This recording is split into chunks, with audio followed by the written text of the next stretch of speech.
The Kingdom of Jerusalem, determined to safeguard the Holy Land, assembles a formidable army of 9,200 knights and soldiers. Among them stand the iconic Templar and Hospitaller knights, their white mantles adorned with red crosses, and their swords blessed for holy war. Supporting this corps are disciplined skirmishing units of archers and crossbowmen.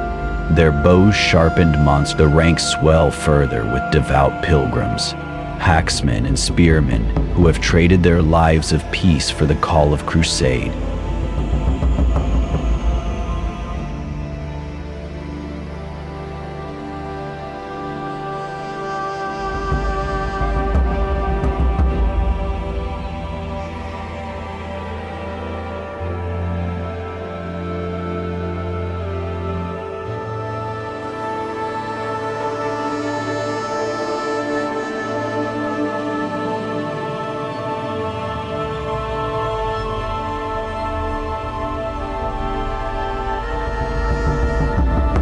The army gathers on the sun-scorched plains, banners fluttering in the hot wind as they prepare to meet their adversaries, the Saracens of the Fatimid Caliphate.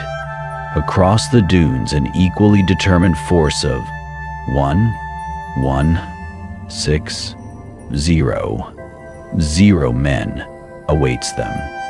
The Saracens bring a versatile and mobile army, a deadly mix of light cavalry, swift archers, and hardened melee troops. The resolve is clear: to rid the land of the Crusaders.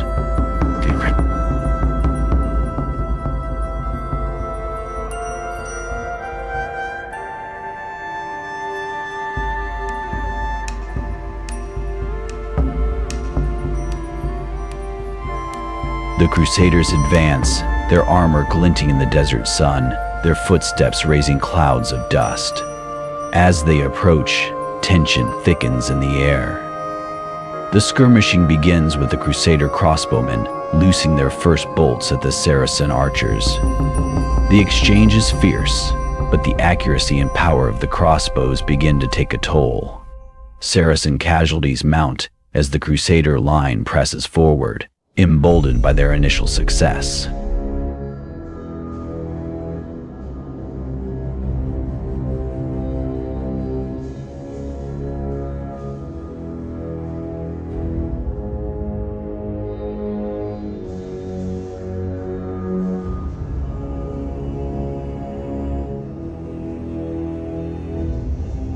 Seeing the tide shift, the Saracen general signals for a lightning-fast cavalry charge. A unit of light Arabian horsemen springs into action, their speed catching the Jerusalem skirmishers off guard.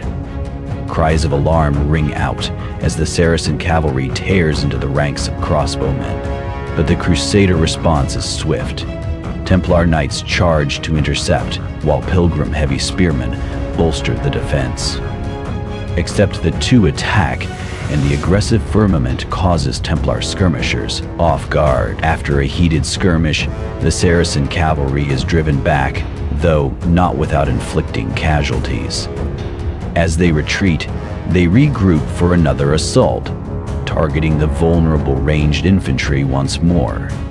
This time, the Hospitaller knights rush to the rescue, sounding their battle horn to rally the defense.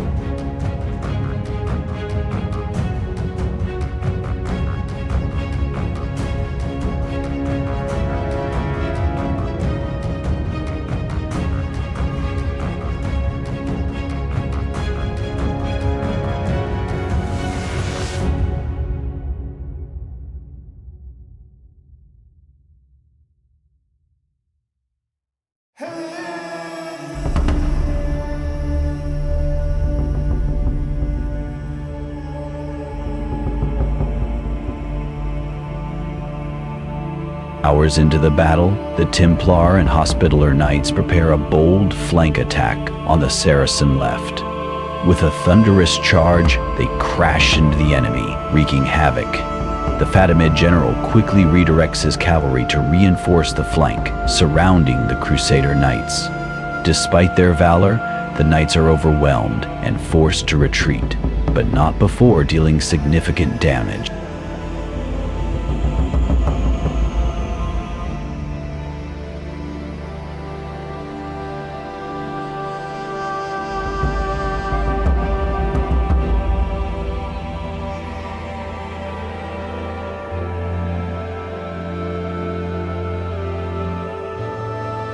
Recognizing an opportunity, the Crusader main army advances on the exposed Saracen right.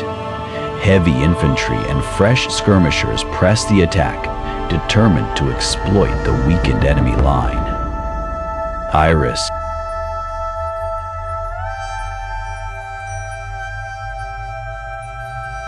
The two armies collide in a brutal melee. Crusader heavy spearmen hold firm on the left, repelling repeated cavalry charges, while their archers trade volleys with the Saracen archers. On the right, the Fatimid general's elite guard makes a desperate push, trying to flank the Crusader lines. The Templar knights, battered but unbroken, countercharge with precision, breaking through the Saracen elite infantry and surrounding the general's cavalry.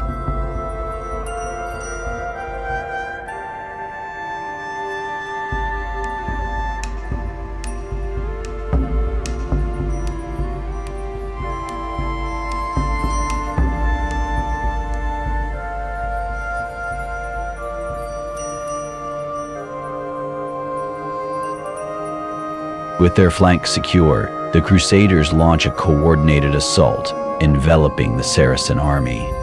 On the left, the Arabian cavalry makes a final, desperate push, but is met with unyielding resistance. The Saracens, now completely surrounded, falter under the relentless pressure. Fear spreads like wildfire, and the once formidable army collapses into a chaotic retreat.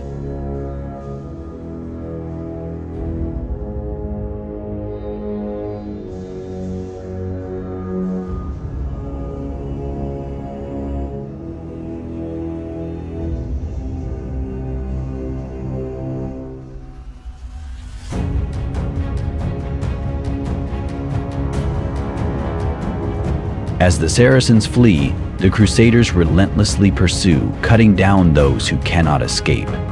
By the end of the day, the battlefield is littered with the fallen. Victory belongs to the Crusaders, their bravery and resolve securing their claim to the Holy Land once more. Triumphant, but weary, they march back to Jerusalem, their banners held high, ready to face the challenges that await. You've heard the word of Hathgarth, Cykron.